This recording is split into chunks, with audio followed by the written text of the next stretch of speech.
Bueno, entonces acá estamos con el poema, vamos a empezar por leerlo de nuevo.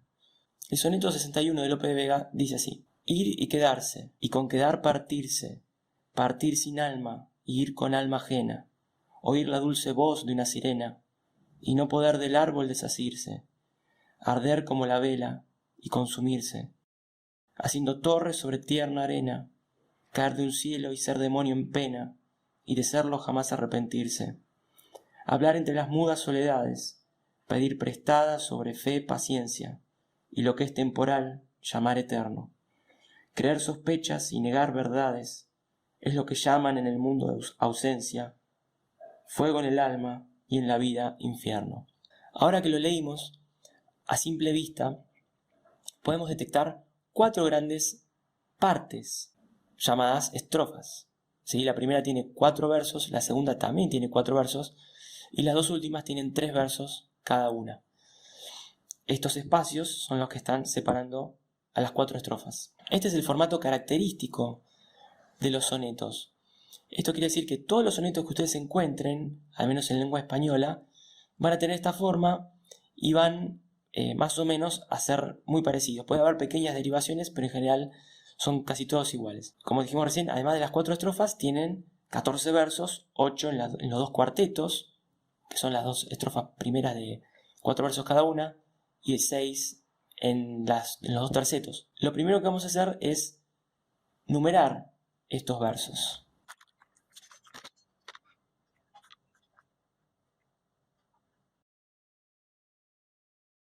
Siempre que nosotros analizamos un poema o leemos un poema, tenemos que estar atentos a ciertos aspectos de ese poema. Uno de ellos es el que acabamos de mencionar, el que tiene que ver con cuántas estrofas tiene un poema, pero otro es la métrica. La métrica quiere decir que cada uno de estos versos que nosotros enumeramos, y en total son 14, como dijimos recién, va a tener una cantidad de sílabas determinada. En el soneto, de manera prefijada, en español, debe tener 11 sílabas. Por otra parte, estas 11 sílabas tienen que estar acentuadas de dos maneras distintas. Puede ser de una u otra, pero nunca puede ser ninguna de estas dos. O bien están acentuadas en la cuarta y octava sílaba, o bien en la sexta sílaba. Entonces, cada uno de estos versos tiene que estar acentuado o bien en la cuarta y en la octava sílaba, o bien en la sexta sílaba. Ahora vamos a ver algunos, los primeros versos, y después yo voy a completar todos para que ustedes vean lo difícil que era, en realidad, que es, no que era, componer un soneto. Porque uno tiene que atenerse a todas estas reglas y además, como si fuera poco, bueno, decir lo que quería decir en un principio, ¿no? Entonces, vamos a contar primero el primer verso, cuántas sílabas tiene. Yo cuento con los dedos. Olis. Hay que tener en cuenta la señal fa también. Después dejo escrito acá por acá en algún lado qué es la señal fa. Ir y quedarse y con quedar partirse. 11. Partir sin alma e ir con alma ajena. 11. Oír la dulce voz de una sirena y no poder del árbol desasirse. Todas dan 11 versos. Ahora vamos a ver en qué, si realmente cumple esto de que estén acentuadas en la cuarta y en la octava sílaba. Vamos a ver cuál es la cuarta sílaba. Ir y quedar. Sí, la palabra quedar está acentuada ahí, así que la subrayamos. Si, ir y quedarse con quedar, octava sílaba, o sea, que también la subrayamos. Partir sin al, cuarta. Mae, ir con al, de nuevo. Majena. Y ahora voy a seguir con las demás. Lo voy a poner rápido y después volvemos.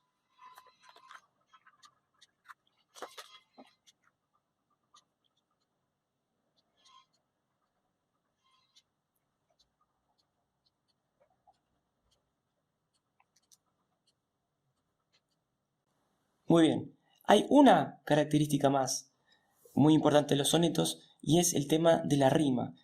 Como algunos de ustedes ya saben, porque hemos visto en clase y si no lo saben se los cuento ahora, hay dos tipos de rima. Una rima asonante y una rima consonante. Entre estos dos tipos de rima, la más difícil de lograr es la rima consonante, porque en ella deben coincidir todas las letras de la palabra a partir de la vocal acentuada hacia el final, mientras que en la rima asonante solo deben coincidir las vocales. Entonces, veamos en las últimas palabras de cada uno de estos versos si estas palabras riman de manera consonante o no. Como es un soneto, deberían rimar de manera justamente consonante. Pero vamos a chequearlo. La primera palabra que tenemos que analizar es partirse, porque es la última palabra del verso y siempre buscamos las rimas primariamente ahí. Entonces, la vocal acentuada es la I, aunque no lleve tilde, por supuesto. Así que desde ahí hacia el final vamos a marcar. En ajena es a partir de la E, acá de nuevo y acá desde la I.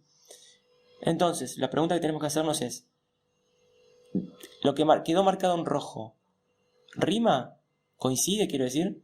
Partirse, esta parte irse, ¿es igual a esta irse, tanto en sus vocales como en sus consonantes? Sí. Entonces riman.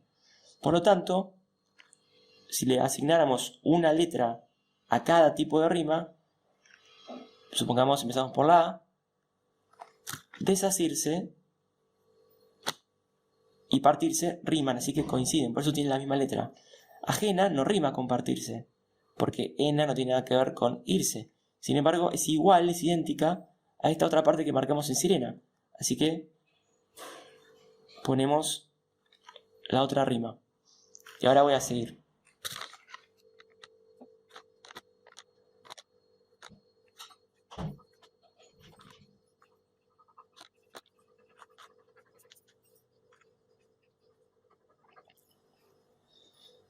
Entonces, volviendo a la página, este irse es idéntico a este irse y este irse, así que, como se repite la misma rima, volvemos a poner la letra A.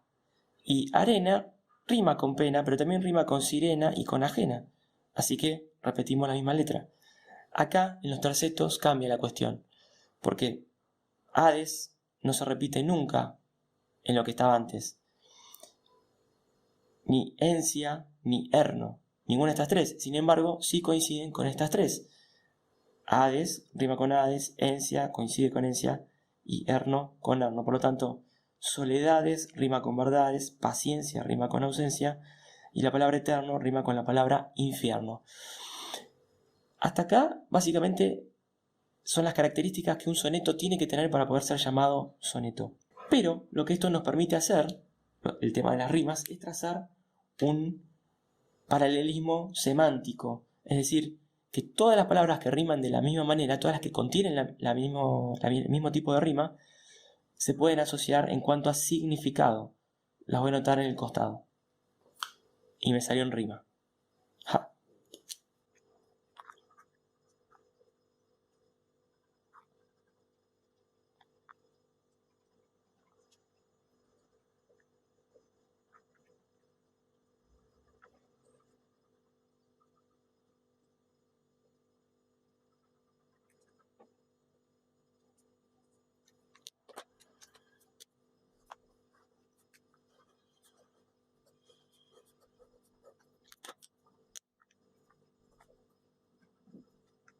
Bien, así que estas cuatro palabritas de acá arriba, estas otras cuatro, estas dos y estas dos, se pueden asociar en cuanto a significado, es decir, que partirse tendría algo que ver con desasirse, con consumirse y con arrepentirse.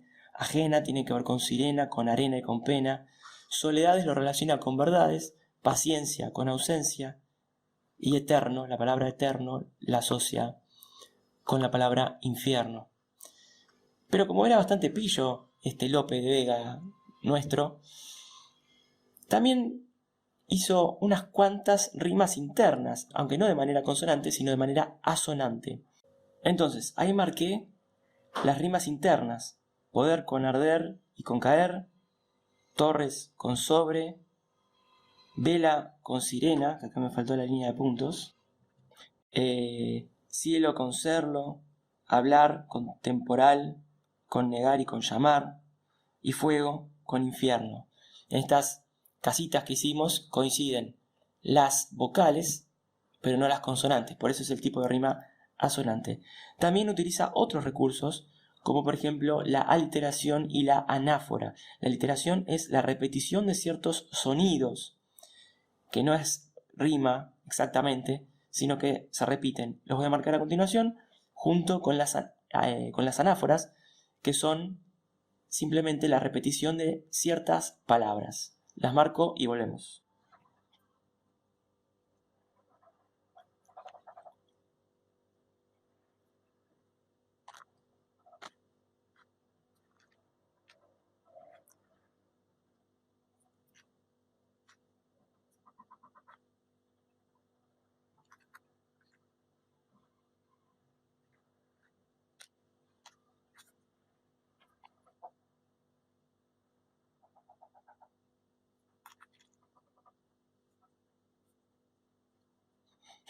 Lo que marcamos fueron la repetición de sonidos, como por ejemplo el sonido IE en haciendo, en tierna y en cielo.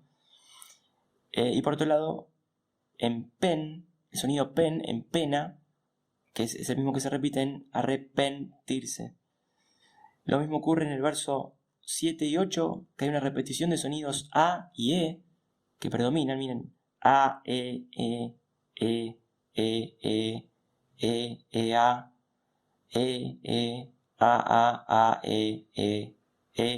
parezco un robot.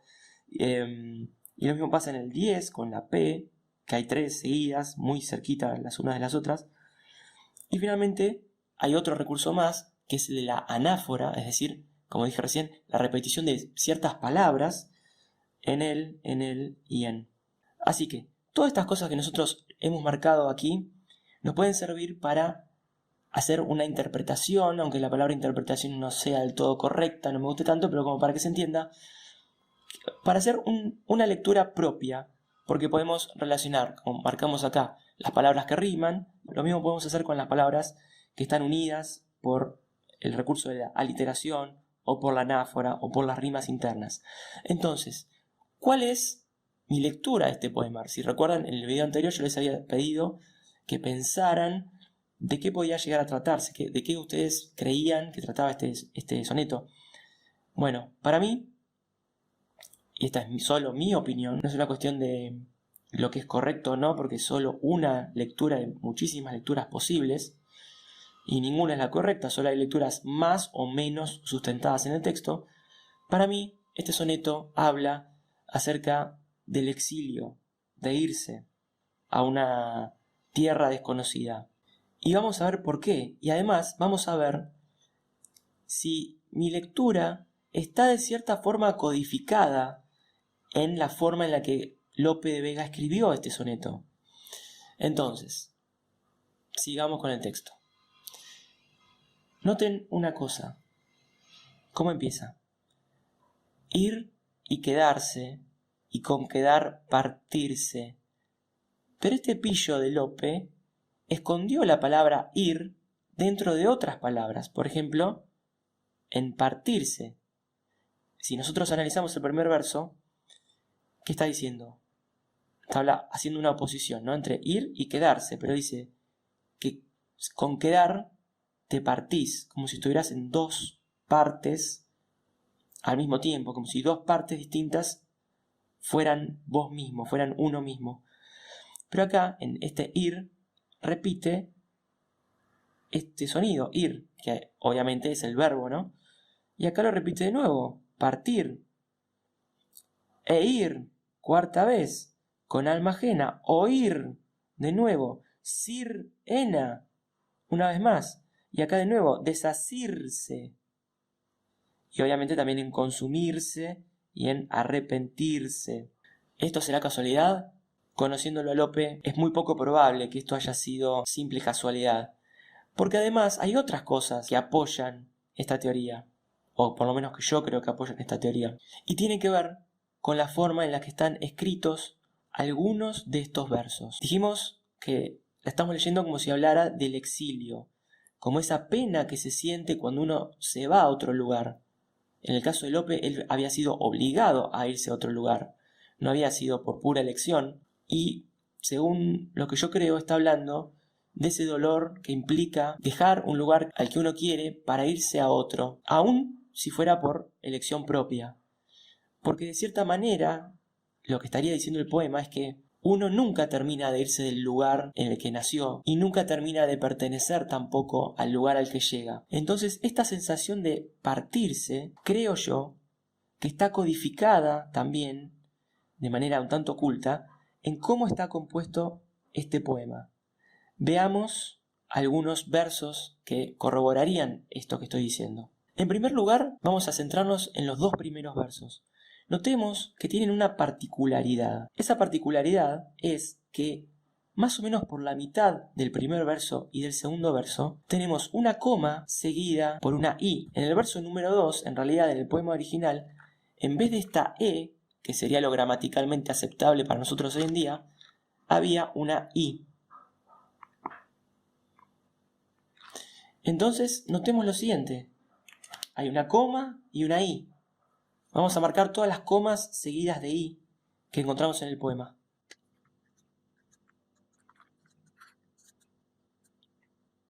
Tenemos 4 veces repetido esto de coma i y una sola vez una i sola. Esto actúa dividiendo cada uno de estos versos en dos partes. Como se divide supuestamente, según dice en el verso número 2, el alma de la persona que se va a otro lugar. A la luz de esto, repitamos entonces la lectura, a ver de qué nos está hablando. Ir y quedarse, y con quedar partirse. Es decir, que si te vas, de cierta forma te quedás, y si te quedás, te partís. Partir sin alma, porque dejás tu alma en tu lugar de origen, e ir con alma ajena, es decir, con un alma que no es tuya realmente. Oír la dulce voz de una sirena, y no poder del árbol desasirse. El verso 3 y 4 para mí remiten a un episodio de la Odisea en el que el protagonista, Odiseo, también conocido como Ulises, sabe que va a pasar por una zona llena de sirenas, estas criaturas mitológicas que podían hechizarte con su canto, porque decían que era tan bello que hacía que los marineros se quedaran y se tiraran al agua donde morían. Entonces, Odiseo, sabiendo esto, como Odiseo era una persona que poseía arete, hola chicos de cuarto, Odiseo decide atarse al mástil del barco, del barco en el que navegaba y le manda a sus tripulantes, porque él era el capitán obviamente, que se tapen los oídos con cera. Pero él, como quería escuchar el cantar de las sirenas, se ata, pide que lo aten bien fuerte, de manera que no pueda desasirse, que no pueda liberarse, para tener la experiencia de escucharlo, pero a la vez no morir, poder sobrevivir. Bueno, así lo hace, y si les interesa saber cómo sigue, lean la Odisea. Ja. Es decir, que esa dulce voz que a uno lo llama desde lejos, serían las ganas de irse, pero por otra parte no puede uno desasirse, no puede uno desatarse de ese árbol, que sería el lugar donde uno nació. Sigamos leyendo. Arder como la vela y consumirse, haciendo torres sobre tierna arena. Es decir, arder como la vela y consumirse, eso se entiende, ¿no? Consumirse como una vela que está encendida.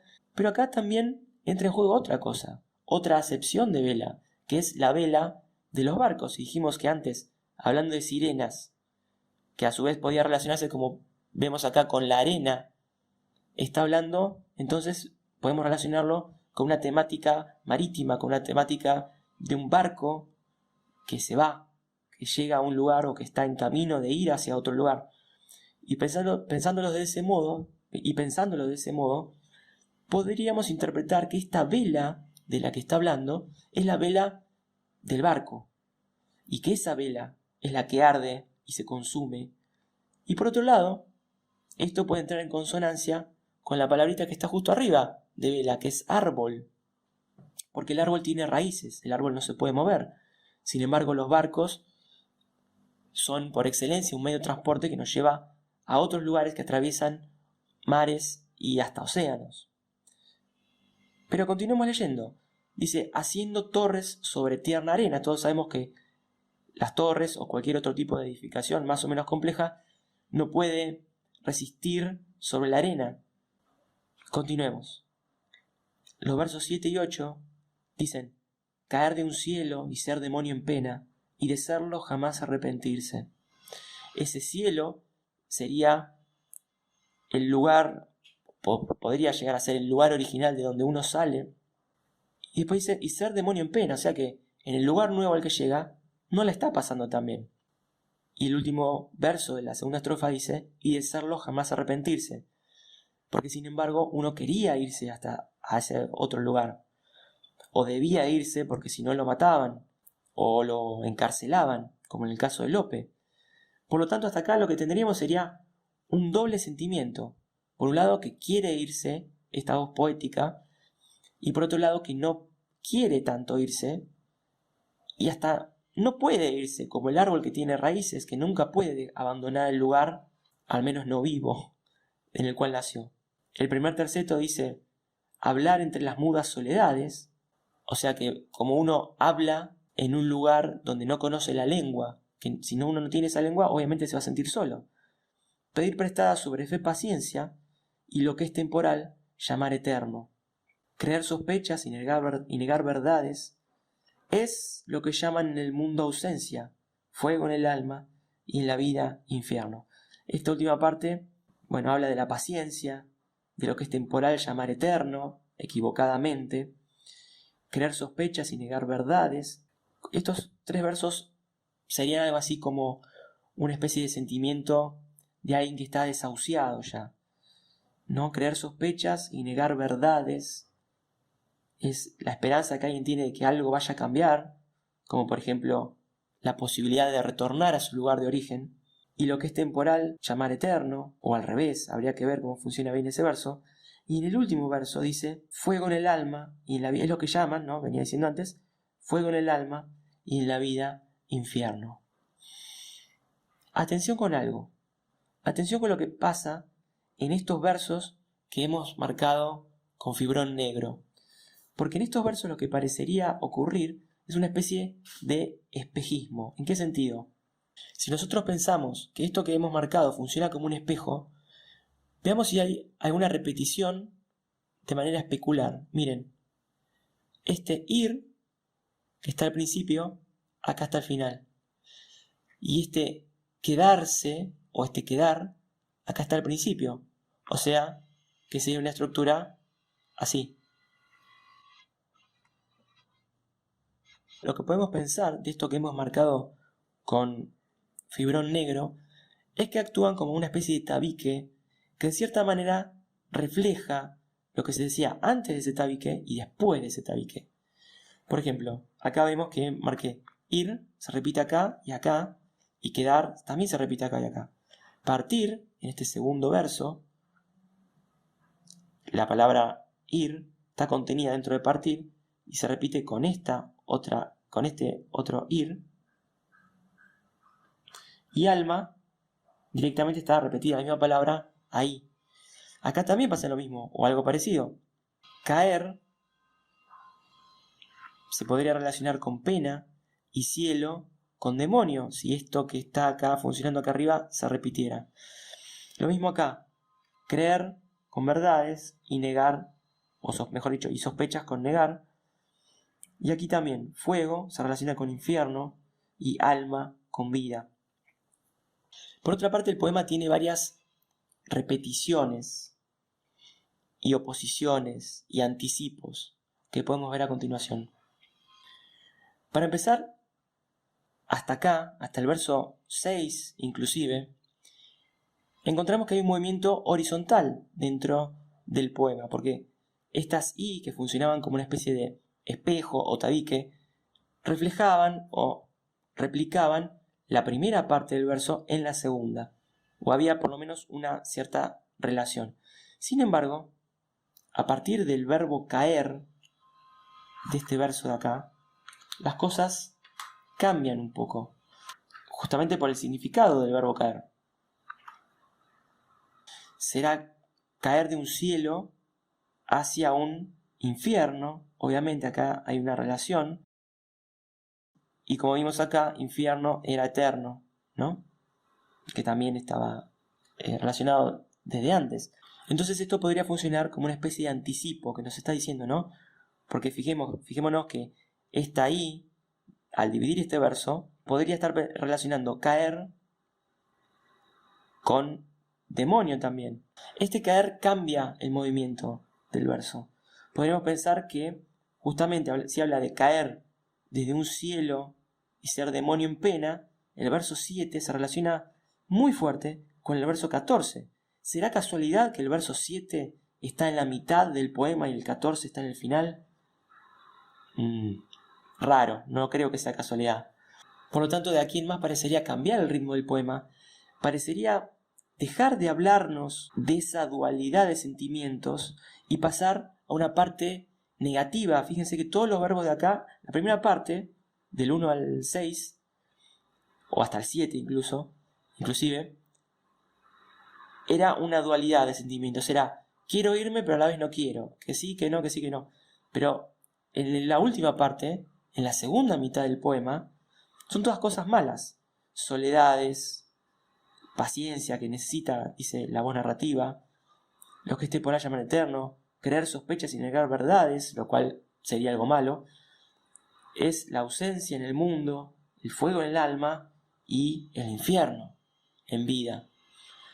Entonces, por eso decía hoy que este verbo caer cambia un poco la dinámica de todo el poema. Por supuesto, entonces podemos relacionar este caer con este demonio, con este anticipo de cómo termina el poema, infierno, con esta última palabra. Pero esto no es todo. ¿Por qué?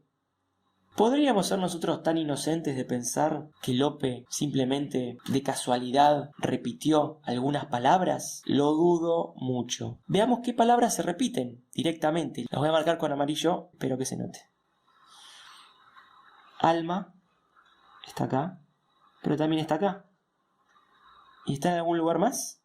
Sí, acá abajo.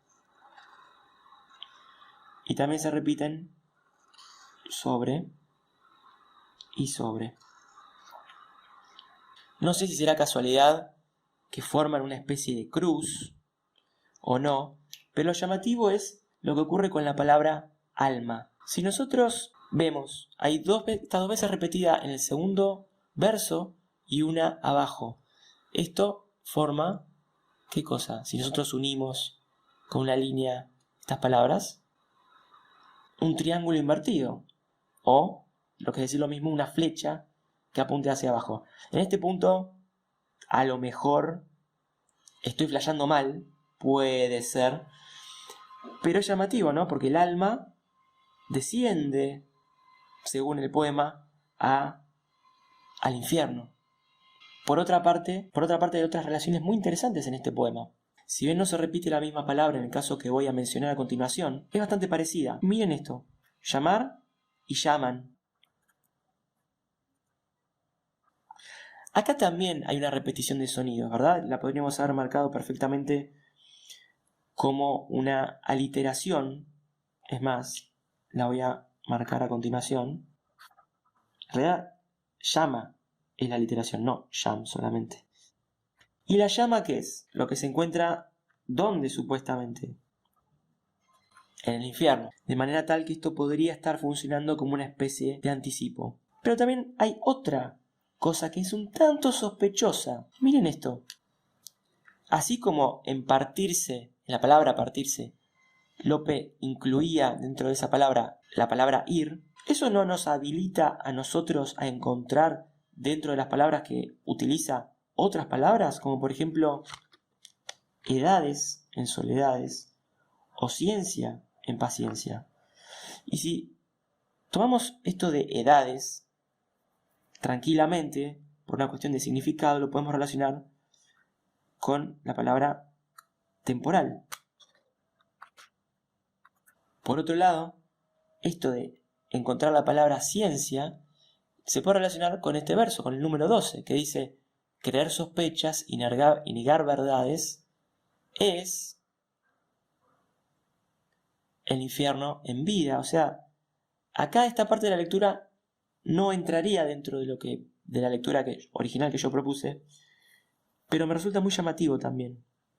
Pero tal vez haya más todavía, porque, y acá de nuevo puede ser que esté flasheando mucho, esta repetición también la podemos dividir, si transformamos la L en una L, en dos palabras, en la mar.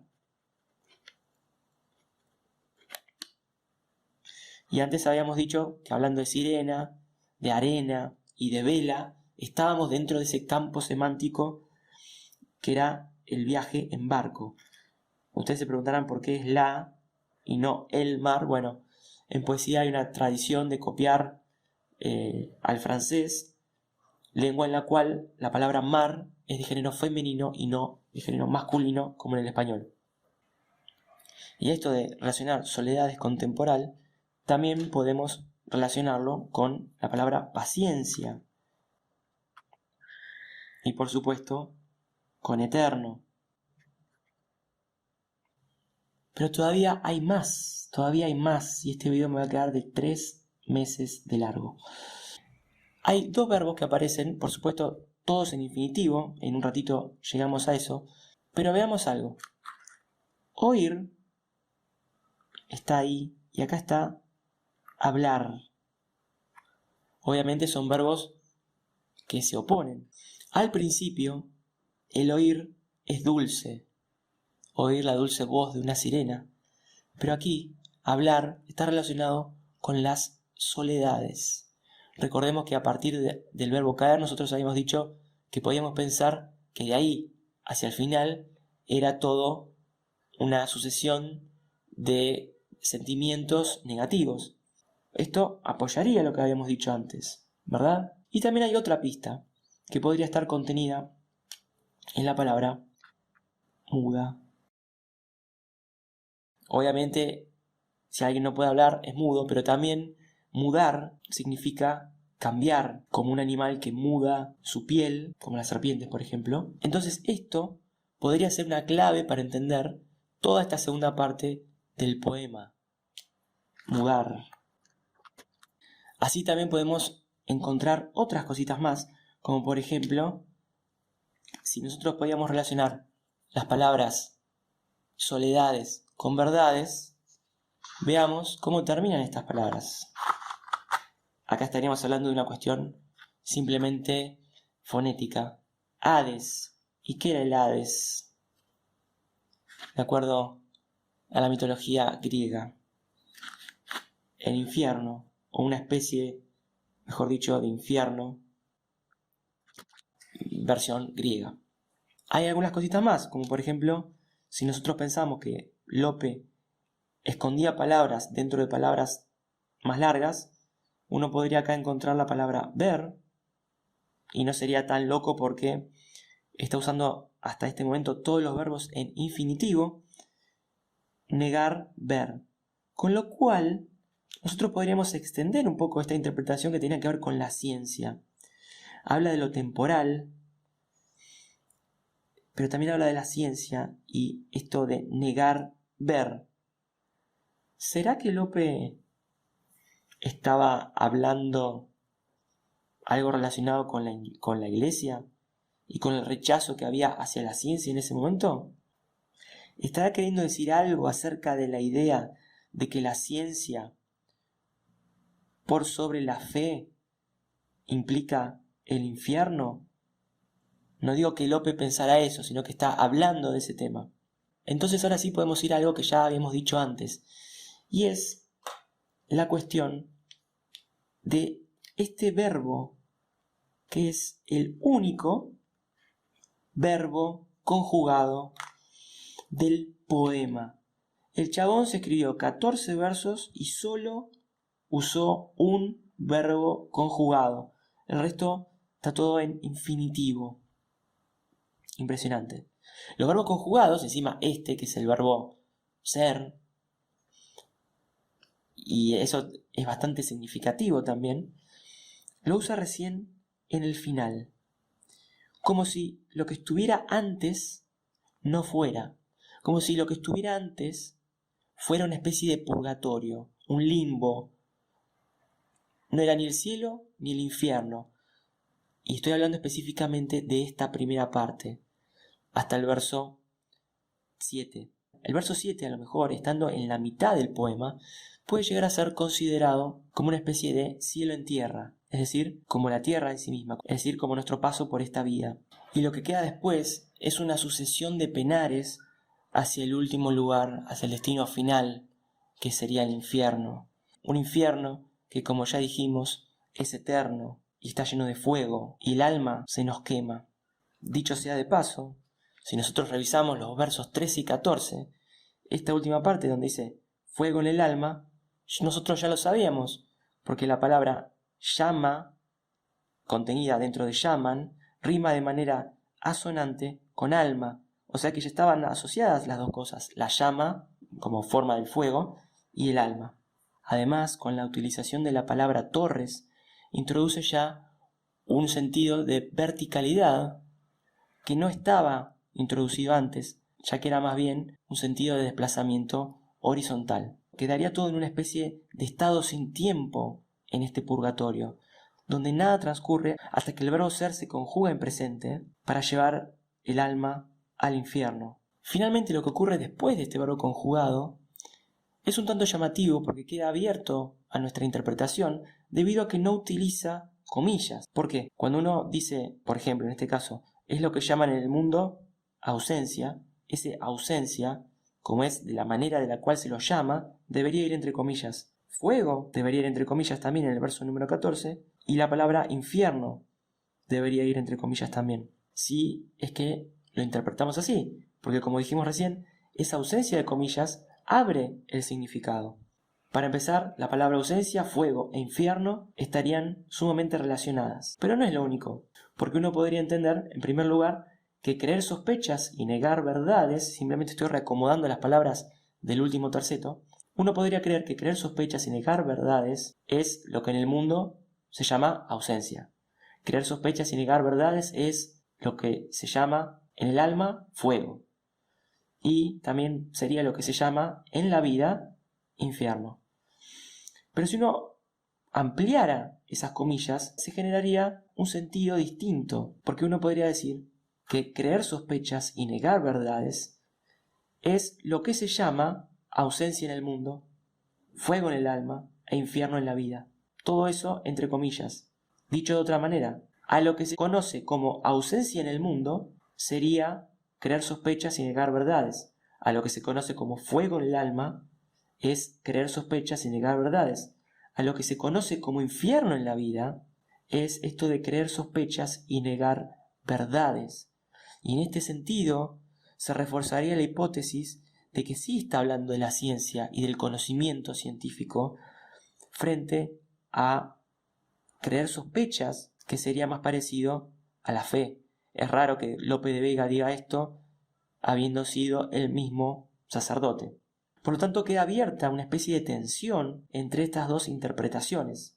De acuerdo a la primera interpretación que mencionamos, se trataría de una persona con fe, de una persona que no necesita de nada más que de esta para sobrevivir. En cambio, si lo interpretamos de la segunda manera, podría tratarse de una persona atea, o al menos de una persona que no es tan fervorosamente creyente, y de una persona que en definitiva se circunscribe mucho más al mundo material que al mundo de la fe.